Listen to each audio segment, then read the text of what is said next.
des mécanismes de subvention et de financement, comme aussi sur le ciblage des bénéficiaires. Désormais, les ressources et moyens concentrés à l'agriculture iront à ceux qui la pratiquent.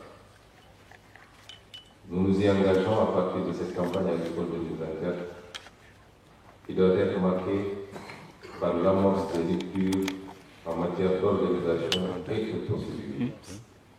C'est ainsi que les efforts seront déployés pour mieux organiser les producteurs, tant dans la mise en place du matériel que celle des intrants agricoles.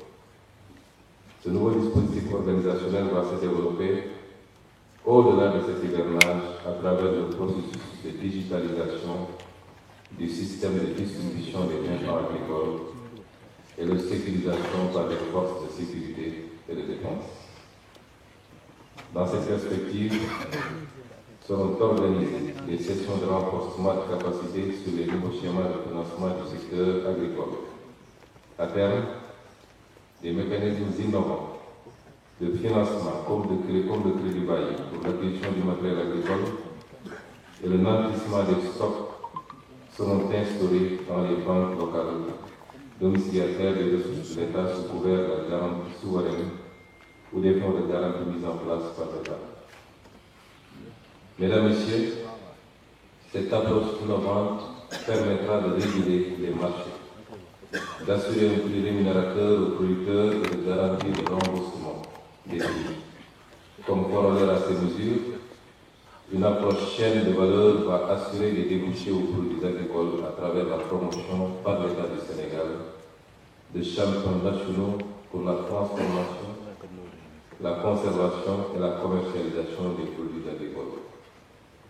Cette forte ambition constitue sans nul doute un vaste chantier qu'il conviendra de bâtir avec l'ensemble des acteurs de manière inclusive. C'est pourquoi j'en appelle à la franche collaboration de chacun et de tous en élan patriotique autour de cette mamelle de notre économie.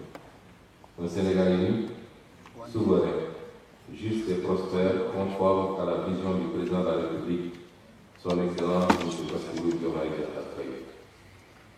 Mesdames et Messieurs, j'engage M. le ministre chargé de l'Agriculture à dérouler la feuille de route pour la formulation de la doctrine de souveraineté alimentaire et à la finaliser dans les plus brefs délais avec la participation active de tous les acteurs. Le présent conseil interministériel à la toute prochaine campagne agricole marquera l'amorce de notre déploiement vers les ruptures exigées par le peuple. L'accent devra être mis dans les échanges qui vont suivre sur les principales contraintes et les solutions envisagées pour une totale réussite de cette campagne. Je déclare ouvert le conseil interministériel consacré à la préparation de la campagne de production agricole 2024 et vous remercie de votre aimable attention. Monsieur le Premier ministre, merci pour votre discours d'ouverture. Nous allons juste vous présenter le programme. Donc, après votre discours, le ministre de l'Agriculture va prendre la parole pour son mot introductif. Après cela, nous allons droit à une présentation du programme agricole et des prévisions météorologiques saisonnières 2024-2025 par le docteur de l'Agriculture. Après, la parole sera reprise par le Premier ministre.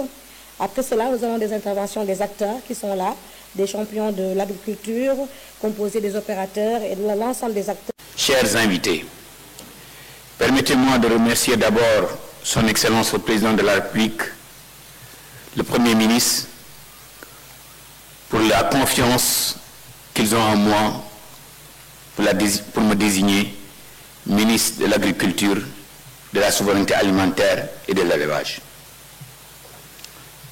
L'État du Sénégal continue de soutenir un programme de subvention des intrants agricoles visant à permettre aux agriculteurs d'accéder à des semences, engrais, matériel agricole et produits sanitaires, produits phytosanitaires pour une bonne réussite des campagnes agricoles, et cela à l'échelle du territoire de tout le territoire national.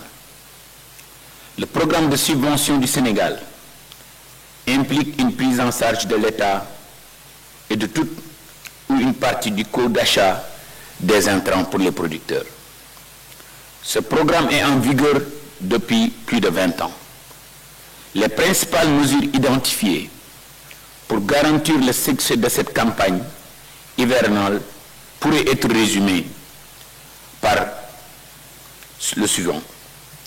Le paiement de la dette des opérateurs, dont l'évaluation des arriérés de paiement de l'État aux opérateurs est faite par nos services. Monsieur le Premier ministre, permettez-moi de vous remercier pour votre soutien. La validation du programme agricole, qui est un outil de planification des campagnes d'hivernage, de contre-saison froide, mais aussi de contre-saison chaude. Le changement de paradigme dans la mise en place des commissions de distribution et de réception des intrants agricoles. Permettez-moi de dire au monde paysan que nous avons entendu votre cri de cœur. Une implication des forces de sécurité et de défense à travers la cellule logistique du ministère, mais également de la gendarmerie nationale, est le principal changement significatif qui va être apporté dans la réception et la distribution des engrais. Permettez-moi de remercier mon confrère, le ministre des Forces armées, le ministre pour tout le soutien que vous allez nous apporter. Le renforcement de la procédure globale de sélection des fournisseurs d'intrants agricoles. Cette année, il est noté le besoin de renforcer la procédure de sélection des fournisseurs d'intrants afin d'améliorer la qualité des intrants livrés, mais aussi le timing des livraisons. En ce qui concerne les fournisseurs d'engrais, des demandes de renseignement et de prix, DRP, seront envoyées à des fournisseurs d'engrais afin de permettre au ministère de disposer d'un certain nombre d'informations sur ces fournisseurs. Le choix des bénéficiaires. Cette année, nous comptons élaborer la plus grande transparence afin de promouvoir non seulement la transparence, mais l'efficacité dans l'accès des intrants subventionnés et de notifier les futurs bénéficiaires sur les types de quantités obtenues, puis diffuser l'information sur les différentes plateformes avant le début des travaux culturaux. La hausse des quotas et baisse des prix d'engrais. La prise en compte des coopératives agricoles dans les bénéficiaires. C'est une mise en évidence du programme de coopérative agricole communale pour répondre aux vrais besoins alimentaires locaux des populations, mais aussi du cheptel. Nous comptons aussi développer la promotion de fermes modernes individuelles accompagnées par l'innovation et toutes les nouvelles technologies agritech. La mise en place d'une phase pilote de digitalisation de la distribution des engrais pour cette campagne, comme le Premier ministre l'a si bien évoqué.